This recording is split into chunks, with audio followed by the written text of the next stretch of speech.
आई बाबा आता नाही सहन होत, पैशासाठी विवाहितेचा छळ, 22 वर्षीय मुलीनं जीवन संपवलं.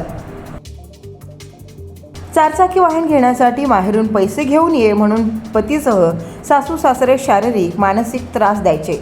तिच्या आई वडिलांनी सासरच्यांना आमची परिस्थिती नाही म्हणून समजावलं, पण छळ सुरूच राहिला. अखेर 22 वर्षीय विवाहितेनं टोकाचं पाऊल उचललं. पुण्यात वैष्णवी हगवण्याचं प्रकरण ताजं असताना सोलापुरातून एक धक्कादायक प्रकार समोर आलाय. वैष्णवी हगवणेप्रमाणेच सोलापुरात आशा राणी भोसले हिला सासरच्यांकडून छळ करण्यात येत असल्यानं तिनं स्वतःचं जीवन संपवल्याची माहिती समोर आली आहे. मागील 3 वर्षापासून आशा राणी हिला नवरा पवन हा चारचाकी वाहन खरेदी करण्यासाठी आणि खर्चासाठी माहेरून पैसे आण म्हणून मारहाण करत होता. तर सासू अलका भोसले आणि सासरा बलभीम भोसले हे देखील मुलीला स्वयंपाक नीट करता येत नाही, मुलाला इज्जत देत नाही असं म्हणत मानसिक छळ करत होते. 2024मध्ये देखील पती पवन यानं आशा राणी भोसले हिला मारहाण करून माहेरी पाठवलं होतं.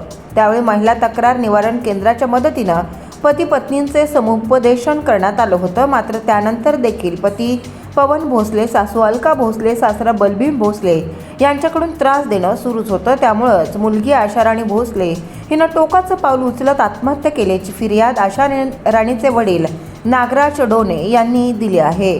त्यांच्या फिर्यादीवरून मृत आशा राणीचे पती पवन भोसले, सासू अलका भोसले, सासरा बलभीम भोसले या तिघांच्या विरोधात गुन्हा दाखल करण्यात आलाय.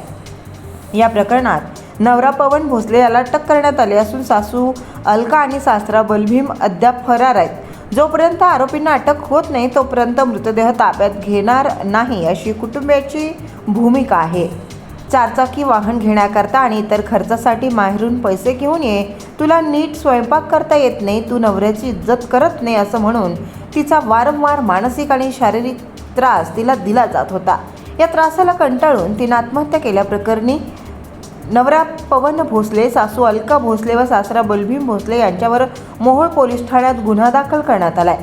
चिंचोली काटी औद्योगिक वसाहतीमधील आशा राणी पवन भोसले वय वर्ष 22 हिनं राहत्या घरातील दरवाजाच्या चौकटीला साडी बांधून गळफास घेतला. प्रथम अकस्मात मृत्यूची नोंद करण्यात आली.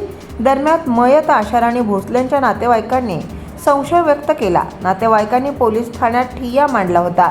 आशा राणी भोसले यांना 3 वर्षाची मुलगी आहे. टोकाचा निर्णय घेतला त्यावेळी आशा भोसले या 3 महिन्याची गरोदर असल्याची नातेवाईकांनी माहिती दिली. तर राणी भोसले हिला सासरच्या मंडळींकडून त्रास होत होता. या प्रकरणी मोहोळ पोलीस ठाण्यात सासरच्या मंडळींच्या विरोधात गुन्हा दाखल करण्यात आलाय. मोहोळ पोलिसांकडून या प्रकरणाचा तपास केला जातोय.